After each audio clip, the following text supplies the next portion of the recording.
तो अगर आपने मेरा पिछला वीडियो देखा होगा तो उसमें मैंने बताया था कि US has the best education system in the world. USA की एजुकेशन सिस्टम दुनिया में सबसे बेस्ट मानी जाती है। तो आज के इस वीडियो में हम कवर करेंगे यूएसए की एजुकेशन सिस्टम को कि उसमें ऐसा क्या बेस्ट है, उसमें ऐसा क्या है कि जो #1 डिजर्व करता है। सो अगर आपको देखना है यार पैरामीटर्स कौन से एजुकेशन सिस्टम को डिफाइन करने के, सो मैंने वो पिछले वीडियो में देखा है। आप यहाँ पे क्लिक कर सकते हो, वीडियो को देख सकते हैं और आपको बाकी कंट्रीज भी देखने को मिलेंगे कि कौन से किस पोजीशन पे आते हैं। तो इस वीडियो में हम यूएसए की एजुकेशन सिस्टम को पूरा एक्सप्लोर करने वाले। तो sit back, relax and let's get started. तो यार यूनाइटेड स्टेट ऑफ अमेरिका अपने यहाँ $667 बिलियन अपने एजुकेशन सिस्टम पे खर्च करता है। सही सुना आपने, $667 बिलियन। रुपीज में इतना होता है।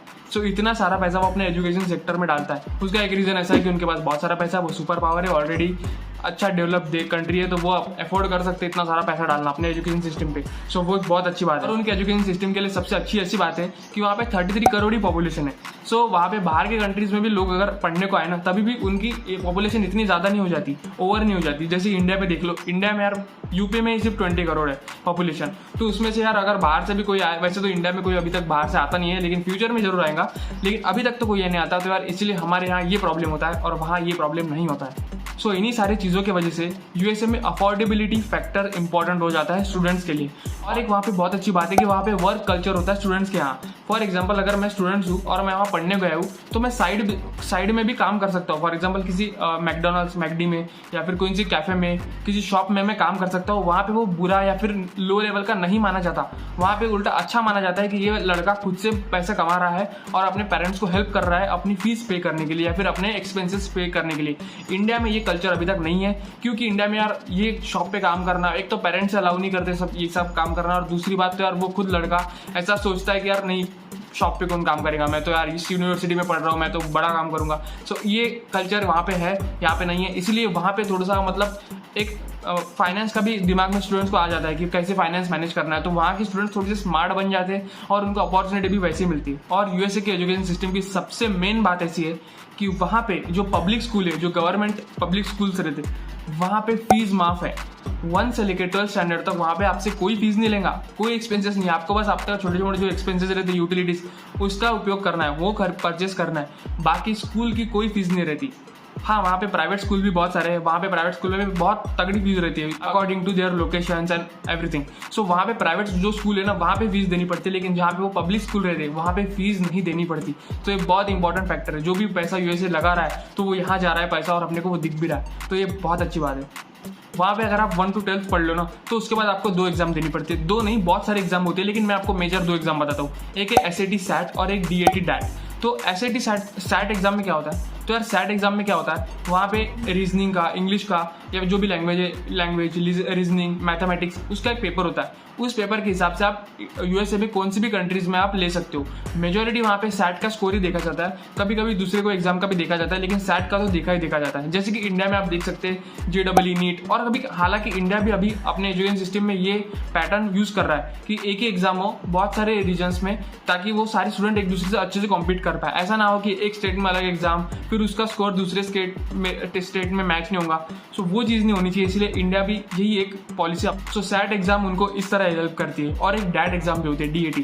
तो वो क्या करते हैं यार, वो सारे उसमें बहुत सारे टेस्ट आते हैं, उसमें मतलब बहुत सारे टेस्ट होते हैं, लैंग्वेजेस के, रीजनिंग के, आपका मतलब आर्ट फॉर्म वगैरह, वो जितने भी आपको टेस्ट ले सकते हैं ना। फॉर एग्जाम्पल ड्राइंग का टेस्ट हो गया, या फिर आप जितने भी आप में से अगर आर्ट ज़्यादा है या फिर कोई मतलब आपको कुछ भी रीजनिंग अच्छी है आपकी, तो उस हिसाब से बहुत सारे 7-8 टेस्ट रहते हैं। तो वो टेस्ट देने पड़ते हैं आपको। उसके मार्कशीट से, उसके रिजल्ट से आपको एक तो खुद को पता चल जाएगा कि आप किस चीज़ में अच्छे हो, कि आप स्टडीज़ में अच्छे हो, कि आपके स्पोर्ट्स में अच्छे हो, कि आप आर्ट्स में अच्छे हो, किस चीज़ में अच्छे हो, कॉमर्स में, फाइनेंस में, किस चीज़ में अच्छे हो। तो उससे एक तो आपको यूनिवर्सिटीज़ मिल जाएंगी आगे, और आपको खुद को भी पता चलेगा 12th स्टैंडर्ड की एज में कि आप सबसे अच्छे खुद कहाँ हो। अभी आपने देखा होगा यार, इंडिया में ऐसा नहीं है। इंडिया में आपको खुद चूज करना पड़ता है कि आप किस में अच्छे हो और वहाँ पे जाना पड़ता है। लेकिन वहाँ पे अगर आपके पास ऐसा स्कोर अवेलेबल हो कि उसमें लिखा हो कि आप नहीं इसमें अच्छे हो, तो पहली बात तो उसमें कॉन्फिडेंस आएगा, और दूसरी बात ये ईजी भी जाएगा बाकी स्टूडेंट्स को। फॉर एग्जाम्पल किसी नॉन इंटरेस्ट वाला बंदा आपके फील्ड में नहीं मिलेगा आपको। इंडिया में ऐसा मिलते, इंजीनियर, मेडिकल में ऐसे बहुत सारे लड़के भेड़ बकरी की तरह जाते, तो आपको वहाँ पे ऐसा नहीं मिलेगा। कुछ कुछ केस होते हैं लेकिन मेजोरिटी ऐसा नहीं होता।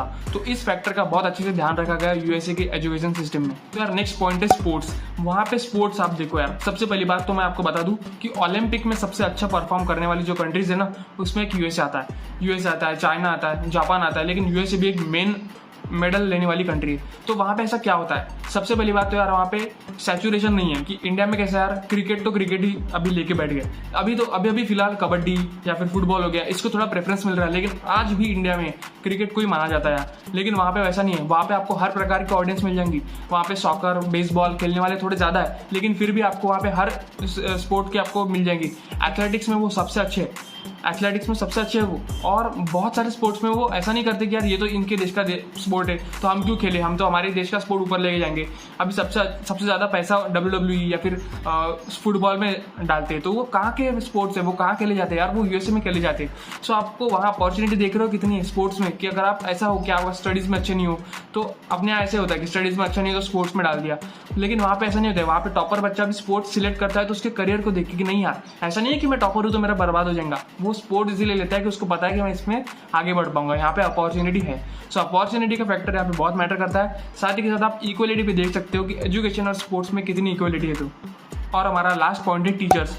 वहाँ के जो फैकल्टीज होते हैं, सबसे पहली बात तो यार जितने भी अपने अर्थ पे इन्वेंशंस हुए ना, तो वो वेस्टर्न साइड में थोड़े ज़्यादा हुए, ऐसा मेरे को लगता है। ठीक है, अभी आप डाटा से आप यूरोप में भी हो सकते हैं, रशिया में भी हो सकते हैं, बहुत जगह हो सकते हैं, लेकिन अभी आप ये तो यकीन कर सकते हो कि टेलीफोन का इन्वेंशन जो भी साइंटिस्ट थे, आइजैक न्यूटन हो गया या फिर अपने एल्बर्ट आइंस्टाइन हो गया। एल्बर्ट आइंस्टाइन जर्मन साइंटिस्ट थे, लेकिन उन्होंने डिस्कवरीज वगैरह यूएसए में की है। ठीक है, तो बहुत सारे जो साइंटिस्ट थे ना, अभी अपने स्टीफन हॉकिंस देख लो, तो बहुत सारे, तो वहाँ पर जो रिसर्च सेक्टर है, जो भी रिसर्च सेक्टर साइंटिस्ट ऑर्गेनाइजेशन, जैसे फॉर एग्जांपल नासा ले लो, तो वहाँ पे जो रिसर्च सेक्टर है ना वो बहुत ही तगड़ा है। मैं तो बोलता हूँ अर्थ में सबसे ज़्यादा वही है। मैं ऐसा नहीं कर रहा हूँ कि यूएसए की बहुत तारीफ कर रहा हूँ कि मेरे को पर्सनली यूएसए बहुत पसंद है, ऐसा कुछ नहीं है।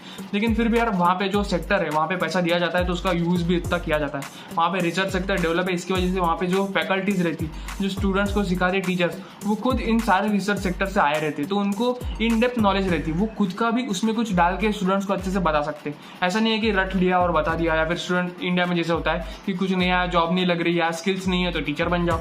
खुद क्या करना है, टीचर को जाके क्लास में स्टूडेंट टेक्स्ट बुक में का पढ़ना है और ज्ञान बांटना है। तो वहाँ पे वो चीज़ नहीं रहती, वहाँ पे स्टूडेंट्स को माइंड सेट में पहुँचा देते हैं चीज़ें, क्योंकि वो खुद रिसर्च फैकल्टीज रिसर्च इस सेक्टर से आए रहते। और जितने भी बड़े कॉलेजेस हो गए ना, वहाँ के टीचर्स को तो यार कंपलसरी है कि आपने मास्टर्स PhD कुछ ना कुछ तो किया होना चाहिए, ऐसे ही आप किसी को पढ़ा नहीं सकते। तो वो एक वहाँ पे रेगुलेशन चलता है और वहाँ के कॉलेजेस इसको प्रमोट भी करते हैं। ऐसा नहीं है कि रिश्वत वगैरह देके, कई कई जगह आप देख सकते हैं, बहुत जगह दुनिया में चलता है। ऐसी कौन सी ऑर्गेनाइजेशन नहीं है जो एकदम परफेक्ट है, लेकिन फिर भी ये क्लोज टू परफेक्ट है एजुकेशन सिस्टम। तो मैंने यार इसमें से बहुत अच्छे अच्छे पॉइंट्स बताए। हालांकि इसमें आपको बहुत सारे ड्रॉबैक्स भी दिख सकते हैं। ड्रॉबैक्स ऐसा है कि यार आप देख सकते हो ऊपर से इक्वलिटी है, लेकिन यार मैं नहीं मानता वहाँ पे पूरी इक्वलिटी 100%, कुछ ना कुछ तो हुआ होगा। मतलब वहाँ पे तो अभी LGBT भी वहाँ पे थोड़ा सा ज़्यादा है, तो वहाँ पे भी लोग इक्वलिटी नहीं करते आजकल के ज़माने में, जो कि करना चाहिए, लेकिन वहाँ पे नहीं करते होंगे, शायद 1% लोग नहीं करते होंगे। ठीक है, तो आपने उस 1% को भी काउंट कर लिया। प्लस शादी के साथ वहाँ पे अभी आप देख रहे होंगे टेक्सास में हमला हुआ है, मतलब आतंकवादी वगैरह हमले वहाँ पे चलते रहते हैं। तो वो एक चीज़ है सिक्योरिटीज़ को लेके कि सिक्योरिटी वहाँ पे इतनी हाई डिमांडिंग नहीं है, लेकिन फिर भी वहाँ पे ठीक है, मतलब कंसिडर कर सकते हो उस पॉइंट को भी ड्रॉबैक केस में। ठीक है, तो वो ये 2-3 ड्रॉबैक हो गए, पर इसके अलावा कुछ मेजर ड्रॉबैक मेरे को दिखे नहीं है। अगर आपको कुछ दिखे तो यार प्लीज़ कमेंट में बता देना। मैं यार नेक्स्ट वीडियो पे अभी यूनिक कौन सी एजुकेशन सिस्टम में निकालने का ट्राई कर रहा हूँ। फॉर एग्जाम्पल फिनलैंड होगी, फिनलैंड या फिर यूरोप भी निकालता हूँ यार। यूरोप में कौन सी कंट्रीज क्यों एजुकेशन इतना हाई है यूरोप में, क्योंकि आपने देखा होगा यार डेनमार्क होगी, फिनलैंड होगी और बहुत सारी कंट्रीज है, जर्मनी होगी, जो यूरोप की कंट्रीज है, ये सब हाई एजुकेशन सिस्टम में जाते हैं। ऐसा क्यों है, ऐसा क्या है वहाँ पे, तो यार नेक्स्ट वीडियो में हम यही डिस्कस करेंगे। तो यार अगर आपको ये वीडियो पसंद आई और ये मेरा काम पसंद आ रहा है, मैं एजुकेशन सिस्टम के बारे में अच्छी वीडियोस ला रहा हूँ, क्योंकि यार अपने इंडिया को इसकी गरज है। अपने इंडिया को पता, शायद उनको पता नहीं होगा अपने इसमें क्या मिसिंग है क्या नहीं है। तो यार ऐसा नहीं है कि मैं वीडियो बनाने से उनको पता चल जाएगा, लेकिन फिर भी मैं ऐसा ट्राई कर रहा हूँ कि यार कुछ ना कुछ, कोई ना कुछ आप जैसे व्यूअर्स कुछ सीखे और अपने डे टू डे लाइफ में इम्प्लांट करें। सो यार इतना था इस वीडियो में। अगर आपको ये वीडियो पसंद आए तो अपने दोस्तों के साथ शेयर कर देना और इस वीडियो को लाइक कर देना, सब्सक्राइब कर देना इस चैनल को। मैं मिलता हूँ आपको नेक्स्ट वीडियो में नेक्स्ट टॉपिक के साथ, तब तक के लिए बाय बाय।